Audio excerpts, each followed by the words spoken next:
Hello po, this is Laurie Tornaya Vlog. Magluluto ako ng aking ulam for today. So may tatlo akong hipon dito. Igigisa ko po siya dito sa bawang luya. I know, it's red onion lang at saka bawang. Tapos ito, bok choy ito from my sister. At meron akong sigarilyas at sitaw. May sitaw yan na konti mula sa aking backyard. Ayan, konti lang. So, kasi how many days ako na walang gulay.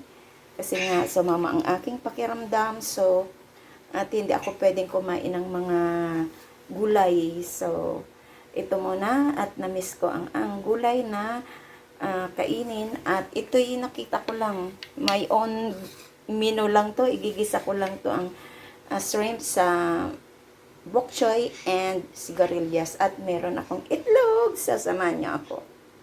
So, ayan, meron po ako dito mantika. So, dito ko ipiprito ko muna tong ating itlog. Para meron akong, ito'y panglahok na lang natin.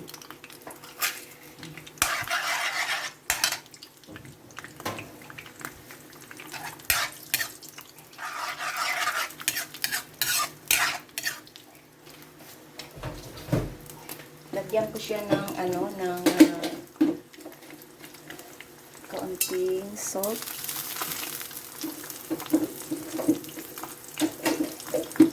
And black pepper.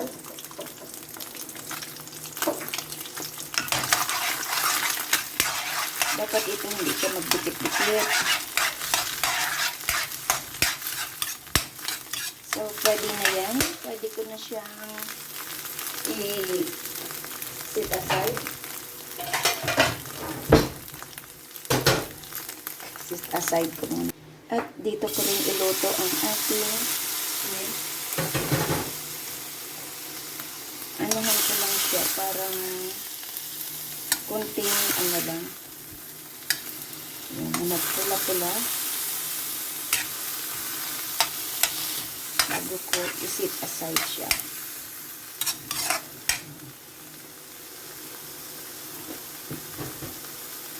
Dagdag tayo ng kaunting mantika kasi magigisa pa tayo dyan.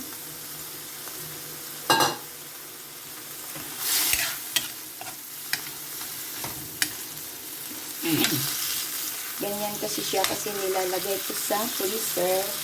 So, iset aside ko muna itong ating shrimp.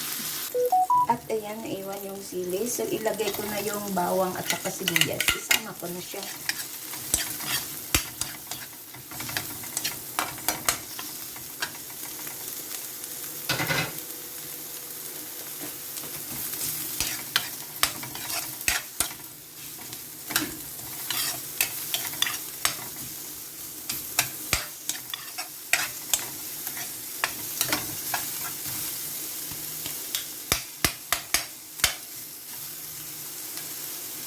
So, ayan. At tinabi ko na yung ating maglalagay ako dito ng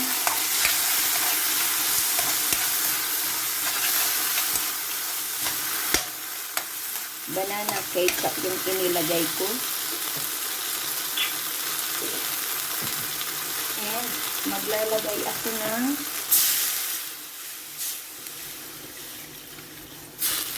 kanyang sabaw. So, dito sa sabaw, waiting tayo na magkumulo. So, yan, maglalagay na naman ako ng black pepper. At maglagay tayo ng seasoning. So, ang gagamitin kong seasoning is only magic syrup. Any of seasoning, pwede. Pero, kung ayaw nyo, okay lang. Ito'y ulam ko lang.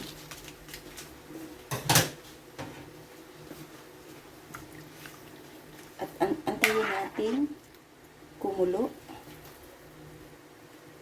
Yan, nakulo na. Maglalagay pala ako ng patis.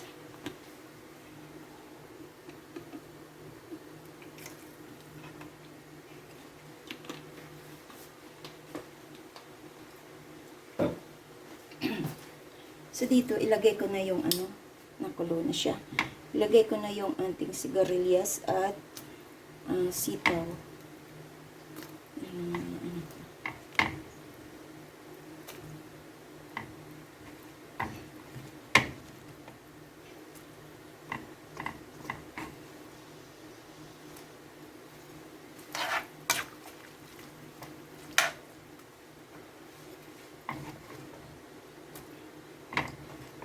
Ito yung mga gulay ko mula sa aking backyard.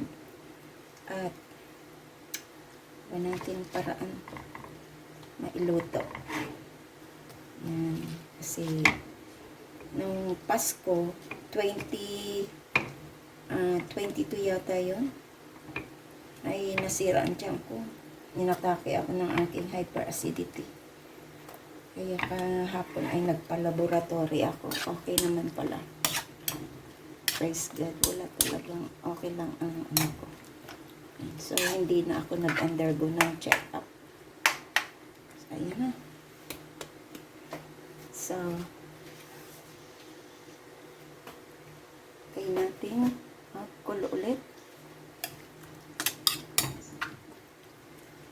At ilagay ko na rin ang hipon.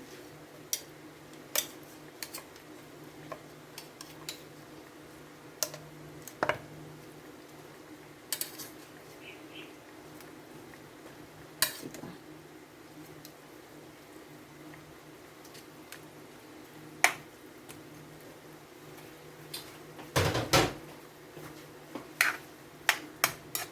Kunti ang kanyang sabaw. Parang dagdagan ko siya.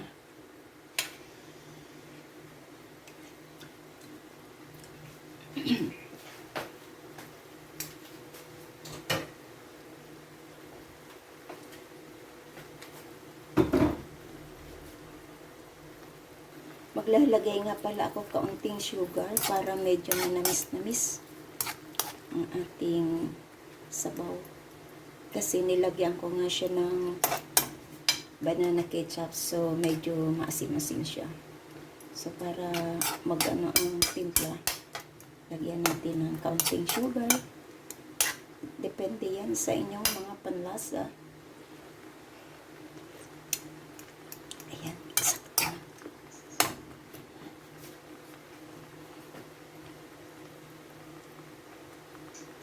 So ayan na, luto na. Ilagay ko tong dahon ng bok choy.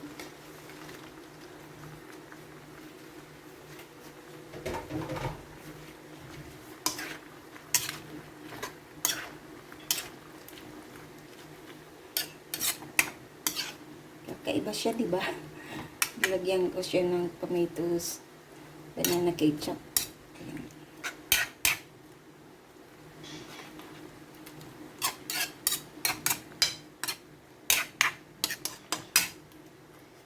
Ayan, 3 piraso lang yan. Ang aking shrimp.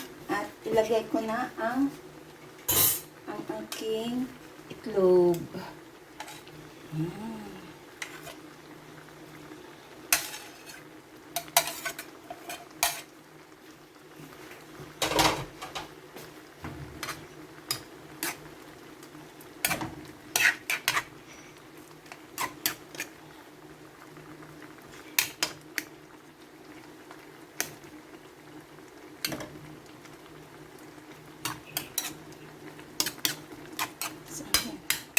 Sarap pa. So, timplahan ko na to at maya-maya ay hangunin natin. Sarap. Bubutom na ako. Yan. Wow, ang sarap nga. Yan.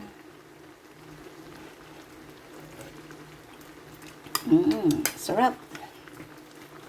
So, ayan. Mayroon na tayong gulay. Tama na itong sabaw niya.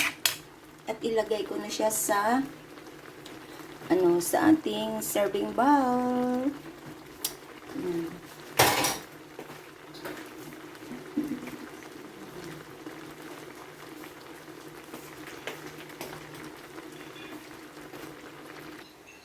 Ayan ang ating gulay na may shrimp. akong ulam.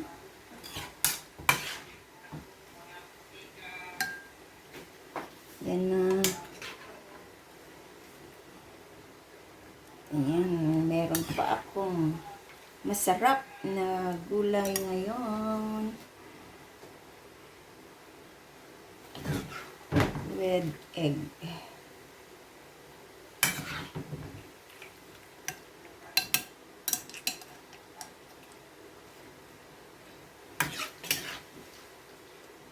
So, ayan po ang ating ilutong gulay with shrimp. At salamat po sa pag-support nyo ng aking premiere for tonight. This is Lori Torneo Vlog. Ayan. Thank you and mega love shoutout sa inyo.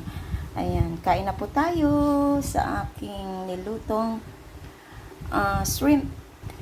Ginisang hipon with bok choy and serengelias. Ayan, with egg. Ayan, thank you and bye-bye. Kain na tayo.